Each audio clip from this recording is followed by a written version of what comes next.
அனைவருக்கும் வணக்கம். இது போர் தொழில். அப்பாவி நாச்சி, அப்பாவி அஜித்குமார் மரணமே சாட்சி. தொடர்ச்சியாக காக்கி சட்டைகளின் மீது படியும் மனித உதிரம் என்று குறையும் இந்த மாபெரும் துயரம். அப்பாவி அஜித்குமார் கொலையில் நடந்தது என்ன, அதிர வைக்கும் உண்மைகள், இதையெல்லாம் பற்றி தான் இன்னைக்கு நாம பார்க்க இருக்கிறோம்.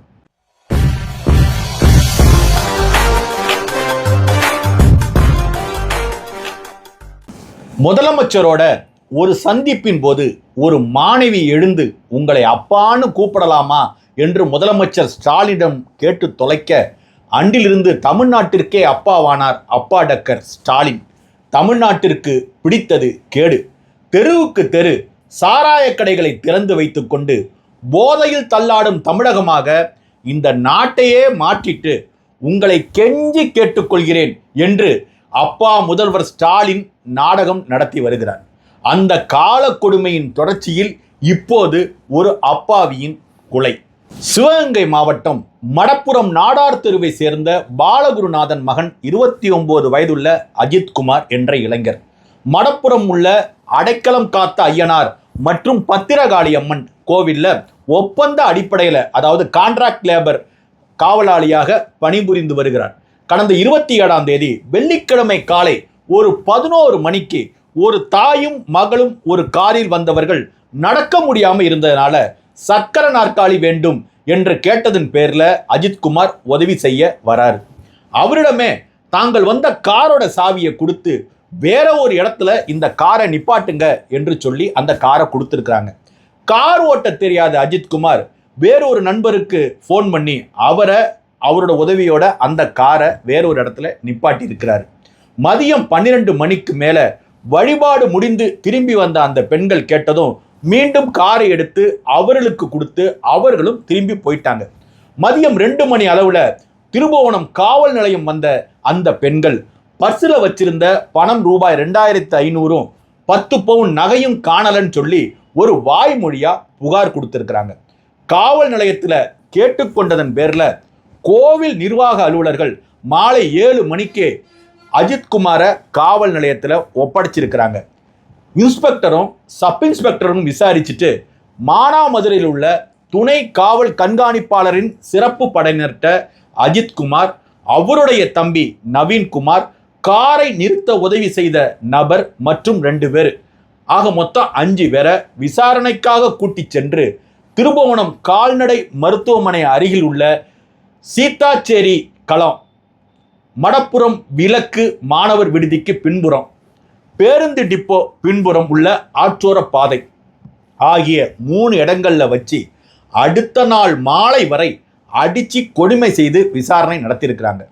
இந்த சித்திரவதை தாங்க முடியாம ஒரு கட்டத்துல எல்லோரும் இருக்கிற, அதாவது மக்கள் தொகை இருக்கிற ஒரு இடத்துக்கு போனா யாராவது தலையிட்டு தன்னை காப்பாத்திருவாங்கங்கிற நம்பிக்கையில மடப்புரம் கோவில் உதவி ஆணையர் அலுவலகத்தின் பின்புறம் கூட்டி சென்றால் நான் மறைச்சி வச்சிருக்கிற நகையை எடுத்து தரேன்னு அஜித்குமார் சொன்னதாகவும், அதை கேட்டு அங்கே கூட்டி சென்ற காவலர்கள் அங்குள்ள மாட்டு கொட்டாயில வச்சு கேட்டபோது உங்க சித்திரவதை தாங்க முடியாம, உங்க அடி உத தாங்க முடியாம தான் நான் அப்படி சொன்னேன், நகை திருட்டுக்கும் எனக்கும் எந்த ஒரு சம்பந்தமும் இல்லை என்று சொல்லி கதறி இருக்கிறார். இது நடந்தப்போ இந்த அஜித்குமாரை காவலர்கள் எப்படியெல்லாம் கொடுமைப்படுத்தி விசாரிச்சாங்க என்பது குறித்து அப்போது அவருடைய விசாரணை கூட இருந்த இந்த வினோத்னு ஒரு இளைஞர் என்ன நடந்துச்சுன்னு சொல்லியிருக்கிறாருங்க. அந்த வினோத் சொல்றாரு, காளியம்மன் கோவிலுக்கு பின்புறம் நகை இருப்பதாக அழைத்து வந்து பார்த்தாங்க, ஆனா நகை அங்க இல்லை. உடனடியாக காவலர்கள் அஜித்குமாரை அடிக்க கிளம்பிட்டாங்க. அந்த நேரத்தில் தான் அஜித்குமார் குடிப்பதற்கு தண்ணி வேணும் அப்படின்னு கேட்டிருக்கிறாரு. ஆனால் தண்ணி கொடுக்காம அந்த மிளகாப்பொடியை வாங்கி அவர் வாயில கொட்டியிருக்கிறாங்க. அவரும் தண்ணீர் தண்ணீர் என கேட்டு கதற போலீசார் மீண்டும் மீண்டும் 3-4 முறை மிளகாப்பொடியை வாயில கொட்டியிருக்கிறாங்க. கடைசியில் அஜித்குமாருக்கு இந்த கொடுமை தாங்க முடியாம வலிப்பு வந்துருச்சு. அந்த வலிப்பை அடக்கிறதுக்காக அருகில் இருந்த இரும்பு கம்பியை போலீசார் கொடுத்த போதும் அந்த வலிப்பு நிற்கல. இந்த மிளகா பொடியை வாங்கி கொடுத்தது கோவில் நிர்வாகம்னு சொல்றாங்க. இதற்கு நடுவுல உண்மையை அஜித்குமார் மறைக்கிறாரு. உண்மையிலேயே நகையை திருடினது அஜித்குமார் என்று காவலர்களை முடிவு செய்து கொண்டு அவருடைய காலில் ஒருத்தவரும் தலைப்பகுதியில் ஒருவரும் ஏறி நின்று கொண்டு பலம் கொண்ட மட்டும் அடித்து தாக்குனதுல 28ஆம் தேதி சனிக்கிழமை மாலை 7 மணிக்கு சிறுநீரகத்தில் ரத்தம் கலந்து வருவதை கண்டு கோவில் நிர்வாகத்துக்கிட்ட காவல்துறை அஜித்குமாரை ஒப்படைச்சிருக்கிறாங்க. அவங்க ஒரு ஆட்டோவில் கூட்டிட்டு போய் ஒரு தனியார் மருத்துவமனையில் வைத்து பரிசோதிச்சிருக்கிறாங்க. தனியார் மருத்துவமனை அவரை இருக்கிற நிலைமையை பார்த்துட்டு அனுமதிக்க மறுத்ததுனால அரசு மருத்துவமனைக்கு கொண்டு போன போது அவர் இறந்து விட்டதாக சொல்லியிருக்கிறாங்க. உடனே அஜித்குமாரோடு கூட்டி சென்ற அனைவரிடமும் கையெழுத்து வாங்கிக்கிட்டு அவங்கள அனுப்பிச்சிட்டாங்க. இந்த சம்பவம் பற்றி கொஞ்சம் கொஞ்சமாக வெளில தெரிய வருதுங்க. சனிக்கிழமை இரவு 11 மணிக்கு மேலே மதுரை ராஜாஜி அரசு மருத்துவமனையில் அனுமதிக்கப்பட்டு 29ஆம் தேதி ஞாயிறு மாலை 6 மணிக்கு பிரேத பரிசோதனை நடந்திருக்குதுங்க. பிரேத பரிசோதனையில் 18 இடங்களில் அஜித்குமாருக்கு உடம்புல காயம் இருப்பது கண்டுபிடிக்கப்பட்டிருக்கு.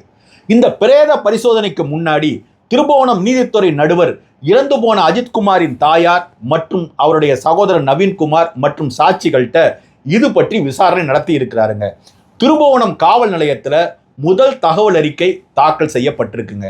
சனிக்கிழமை மாலை 7 மணிக்கு தற்செயலா வேறு வழக்கிற்காக வந்த ஒரு வழக்கறிஞர்கிட்ட நகையை பறிகொடுத்த பெண்களின் சார்பாக காவல்துறை ஒரு கம்ப்ளைண்ட்டை எழுதி வாங்குது. கோவிலுக்கு வருவதற்கு முன்பாக மதுரையில் உள்ள ஒரு மருத்துவமனையில் ஸ்கேன் செய்வதற்காக சென்ற அந்த பெண்மணிகள் அந்த நகையை கழற்றி பர்ஸில் வச்சிருக்கிறாங்க. அங்கிருந்து கிளம்பும்போது நகை இருந்ததா இல்லையாங்கிறத அவங்க உறுதிப்படுத்தவே இல்லை.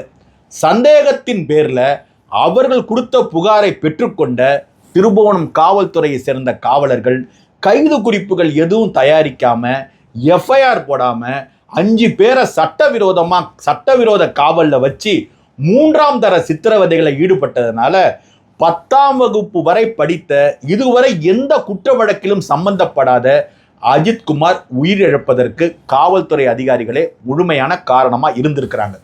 இந்த நிலையில காவல்துறை அதிகாரிகள் கொலை குற்றச்சாட்டிலிருந்து தங்களை காப்பாற்றிக் கொள்ள உயர் அதிகாரிகள் மற்றும் ஆளுங்கட்சி பிரமுகர்கள் மற்றும் சாதிய சங்கத்தை சேர்ந்தவங்களை வச்சுக்கிட்டு ஒரு கணிசமான தொகையை, அதாவது கிட்டத்தட்ட 50 லட்சம் வரை கொடுத்து தப்பிக்க நினைப்பதாக நமக்கு தகவல்கள் தெரியுதுங்க. 50 லட்சம் வரை பேரம் பேசப்பட்டதாகவும் கொலை செய்யப்பட்ட அஜித்குமார் சகோதரர் இதை பற்றி வெளியே பேசக்கூடாதுன்னு வலியுறுத்தப்பட்டதாகவும் அவரே சொல்றாருங்க.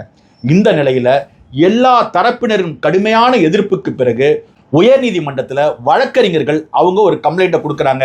அதில் நீதியரசர்கள் தானாக முன் வந்து அந்த கம்ப்ளைண்ட்டை விசாரித்த பிறகு தாக்குதலில் ஈடுபட்ட 5 காவலர்கள் கைது செய்யப்பட்டு இப்போ சிறையில் அடைக்கப்பட்டிருக்கிறாங்க.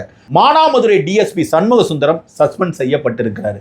இந்த நிலையில் மடப்புறம் காளியம்மன் கோவிலுக்கு பின்புறம் அவரை பைப்பில் வச்சு அடிக்கிற காட்சிகள் வெளியாகி எல்லோரையும் பதற வச்சிருக்கு.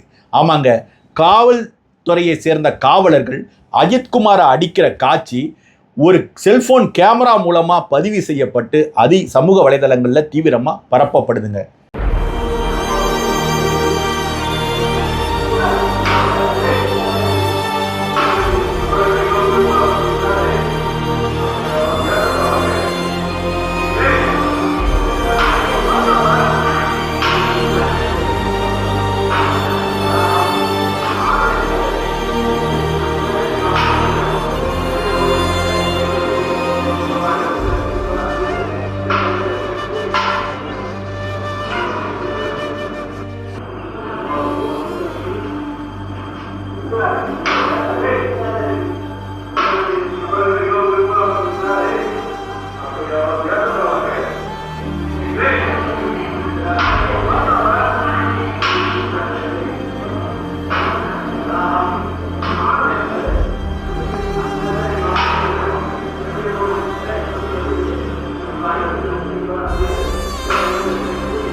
தமிழ்நாட்டையே உலுக்கி இருக்கிற இந்த கொலை சம்பவம் எல்லோரையும் தலைகுனிய வச்சிருக்குங்க. நாகரிகம் வளர்ந்த இந்த காலகட்டத்திலும் மக்களை பாதுகாக்க வேண்டிய காவல்துறையே மக்களை அடித்து கொலை செய்வது, அப்பாவியை கொலை செய்வது என்கின்ற சம்பவங்கள் தொடர்கதையாக இந்த திராவிட மாடல் ஆட்சியில் மாறி இருக்குதுங்க. மரக்காணத்தில் 23 பேர் கள்ளச்சாராயத்தால் செத்து போனாங்க. கள்ளக்குறிச்சியில் 66 பேர் கள்ள சாராயத்தால் செத்து போனாங்க. போதிய திட்டமிடல் இல்லாமல் நடத்தப்பட்ட சென்னை விமான சாகச நிகழ்ச்சியில் நெரிசலில் சிக்கிக்கிட்டு 5 பேர் செத்து போனாங்க. கடந்த 4 ஆண்டுகளில், இந்த திராவிட மாடல் ஆட்சி நடந்த 4 ஆண்டுகளில் 25 பேர் காவல் நிலையத்தில் மரணித்திருக்கிறார்கள் என்று ஒரு தகவல் வந்திருக்குதுங்க. அப்பா ஸ்டாலின் ஆட்சியில் தொடர்ந்து கொண்டே இருக்கின்ற மரணங்களின் எண்ணிக்கை மலைக்க வைக்குது. இது பற்றி கடுமையான கண்டனம் தெரிவித்து வருகின்ற 3ஆம் தேதி சம்பவம் நடந்த ஊரான அந்த திருப்புவனத்திலேயே போராட்டத்தை அறிவித்து கண்டன அறிக்கை வெளியிட்டுள்ள நாம் தமிழர் கட்சியின் தலைமை ஒருங்கிணைப்பாளர் அண்ணன் சீமான் அவர்கள் சில முக்கியமான கேள்வியை எழுப்பி இருக்கிறாருங்க. நகை திருடியதாக குற்றம் சாட்டப்பட்ட வழக்கில் சந்தேகத்தின் பேரில் விசாரணைக்கு அழைத்து செல்லப்பட்ட நபர் மீது கொல்லப்படும் அளவிற்கு கொடும் தாக்குதல் நடத்த வேண்டிய அவசியம் என்ன? அவர் என்ன பயங்கரவாதியா என்று திராவிட மாடல் அரசின் முகத்தில் அறைந்தது போன்று மாண்புமை நீதிமன்றம் எழுப்பியுள்ள கேள்விக்கு தமிழ்நாடு அரசின் பதில் என்ன என்று கேள்வி கேட்டிருக்கிறாருங்க. அதோடு மட்டும் இல்லாமல் கடந்த அதிமுக ஆட்சியில் சாத்தான்குளம் ஜெயராஜ் பென்னிக்ஸ் இருவரும் காவல் நிலைய விசாரணையில் படுகொலை செய்யப்பட்ட அந்த கொடிய சம்பவத்தின் போது கடுமையாக கண்டித்து கொதித்து கொந்தளித்த தற்போதைய முதல்வர், அதாவது அப்பா முதல்வர் ஸ்டாலின் அவர்களின் நேரடி கட்டுப்பாட்டில் உள்ள காவல்துறை ஒரு திருட்டு புகாருக்காக எஃப்ஐஆர் கூட பதியாம விசாரணை என்ற பேரில் அஜித்குமாரை கொன்றது ஏன்? இரும்பு கம்பிகளை வச்சும் மிளகா பொடியை தூவியும் உயிர் போகும் அளவிற்கு அஜித்குமாரை கடுமையாக தாக்கிய பின்னணி என்ன? சாதாரண திருட்டு வழக்கிற்கு 6 தனிப்படை அலுவலர்களை வைத்துக்கொண்டு அடிச்சு உதச்சி விசாரணை செஞ்சது ஏன்? காவல் நிலையத்திற்கு அழைத்து செல்லாமல் வேறு இடத்துல வச்சு 2 நாள் என்ன காரணத்திற்காக விசாரிச்சாங்க?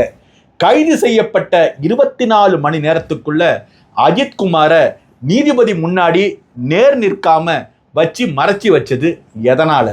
தம்பி அஜித்குமார் கொல்லப்பட்ட பிறகும் கூட அவருடைய மரணத்தை அவங்க குடும்பத்திட்ட கூட தெரிவிக்காம தாமதம் செஞ்சது ஏன்? அஜித்குமார் உடம்புல தலை, கைகால்கள் என 18 இடங்கள்ல கொடுங்காயங்கள் இருப்பதாக போஸ்ட்மார்ட்டம் ரிப்போர்ட்டில் தெரிய வந்த பிறகும் கூட இடைநீக்கம் செய்யப்பட்ட காவலர் மீது இதுவரைக்கும் திராவிட மாடல் அரசு ஏன் கொலை வழக்கு பதிவு செய்யலை? கொடிய போதைப் பொருள் விற்பனை செய்பவங்களும் கோடி கோடியா ஊழல் புரியும் திமுக அமைச்சர் பெருமக்களும் பொள்ளாச்சி முதல் அண்ணா பல்கலைக்கழகம் வரை பாலியல் குற்றவாளிகள் பாதுகாப்பாக வாழுகின்ற இந்த அப்பாடக்கர் ஸ்டாலின் ஆட்சியில ஐயத்தின் பேரில் விசாரணைக்கு அழைத்து செல்லப்பட்ட அப்பாவிகள் மட்டும் அடித்து துன்புறுத்தி கொல்லப்படுறது ஏன்? இதுதான் திமுக கட்டி காக்கின்ற சமூக நீதியா?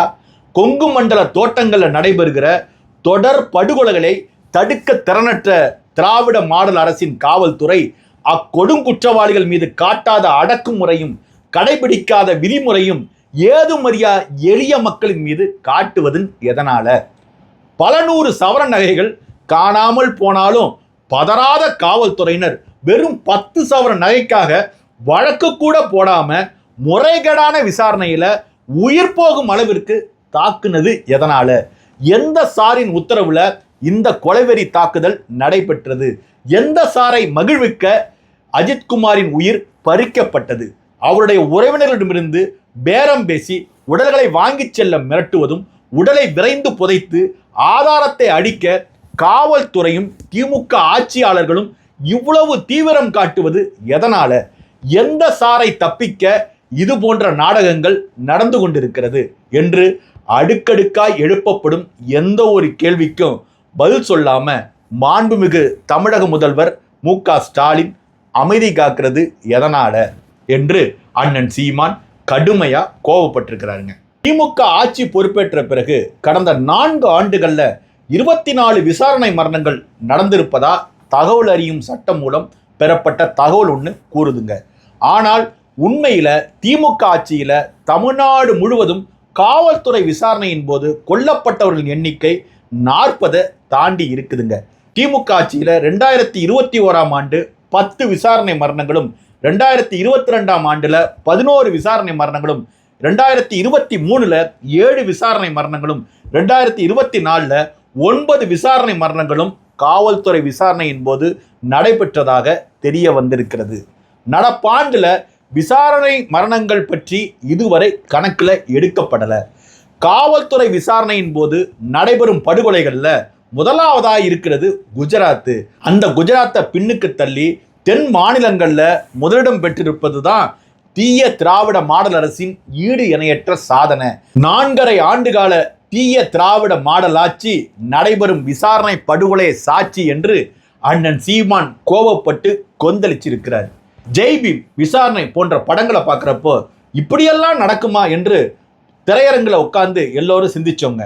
ஆனால் திராவிட மாடல் ஆட்சியில் இப்படி அல்ல, எப்படியும் நடக்கும் என்பதைத்தான் பார்த்து கொண்டிருக்கிறோம். ஊழல் வழக்கில் கருணாநிதி மகள் கனிமொழி திகார் சிறையில் இருந்தபோது, கனிமொழி மலர் போன்று என் மகளை வளர்த்தேன், அது சிறைக்குள் என்ன சித்திரவதையை அனுபவிக்கிறதோ என்றெல்லாம் கவிதை பாடினாருங்க. அப்பெல்லாம் உச்சி கொட்டின இந்த தமிழ் சமூகம் இப்போது அஜித்குமாரின் மரணத்திற்கு என்ன செய்ய போகிறது? கருணாநிதி குடும்பத்திற்கு அவர்கள் குடும்பத்தினர் உயிர் என்றால் மட்டும்தான் உயிர், மற்றவங்க உயிர்கள் எல்லாம் என்னன்னு நீங்களே சொல்லுங்க. காவல்துறையை சேர்ந்த பல்வேறு நண்பர்கள்ட்ட நான் அடிக்கடி ஒரு விஷயத்தை கேட்பேங்க. காவல்துறைக்கு ஏன் இவ்வளவு அதிகாரத்தை கொடுத்திருக்கிறாங்க? சாதாரணமாக சாலையில் போக்குவரத்து மீறுகின்ற அந்த விதிகளை மீறுகின்ற வயதானவர்களை கூட தடுத்து நிறுத்தி மரியாதை குறைவாக பேசுறது, அது இளைஞனாக இருந்தால் அடிக்க ஓடுறது, பெண்களாக இருந்தால் கெட்ட வார்த்தை சொல்லி பேசுறது, இது போன்ற அதிகாரங்களை காவல்துறைக்கு யார் கொடுத்தார்கள் என்று அந்த நண்பர்கள்ட்ட நான் கேட்டபோது அவங்க ஒரு லாஜிக் ஒன்று சொன்னாங்க.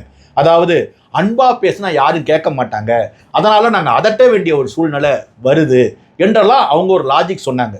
சுப்ரீம் கோர்ட்ல காவல்துறை ஒரு நபரை கைது செய்ய வேண்டும் என்றால் சில விதிமுறைகளை கடைபிடிக்க வேண்டும் என்ற வழிமுறையை வகுத்து வச்சிருக்காங்க. அதன்படி காவல்துறை யாரை கைது செய்கிறதோ அவரை 24 மணி நேரத்துக்குள்ள அருகில் இருக்கிற நீதித்துறை நடுவர் முன்னாடி முன்னிறுத்தணும். அதோடு மட்டும் இல்லாமல் கைது செய்யப்படுகின்ற நபருக்கு ஏதாவது வழக்கறிஞர் உதவி தேவைப்பட்டா செஞ்சு கொடுக்கணும், அவரது வழக்கறிஞர் அவரை பார்க்க அனுமதிக்கணும். அதோடு மட்டும் இல்லாமல் கைது செய்யப்படுகின்ற நபர் எந்த வழக்கில் எந்த பிரிவின் கீழே கைது செய்யப்படுகிறார் என்ற விவரம் அவருக்கு தெரிவிக்கணும், அவரது குடும்பத்தாரிடமும் அந்த விவரம் தெரிவிக்கணும். இதையெல்லாம் வைத்துக்கொண்டுதான், இந்த விதிமுறைகளை எல்லாம் வைத்துக்கொண்டுதான் ஒரு நபரை காவல்துறை கைது செய்ய முடியுங்கிறது தான் உச்சநீதிமன்றத்தின் வழிகாட்டு நெறிமுறை. இது மட்டும் இல்லாம இன்னும் பல்வேறு விதிமுறைகளை உச்சநீதிமன்றம் வகுத்து கொடுத்துருக்குதுங்க. அதையெல்லாம் தூக்கி காலில் போட்டுட்டு ஒரு 10 சவர நகைக்காக ஒரு 29 வயது நிரம்பிய ஒரு இளைஞனை அடிச்சு கொலை செஞ்சிருக்கிற இந்த தமிழ்நாட்டு காவல்துறையை என்ன செஞ்சா தகும்? Or in the judge's family, we will include ourselves.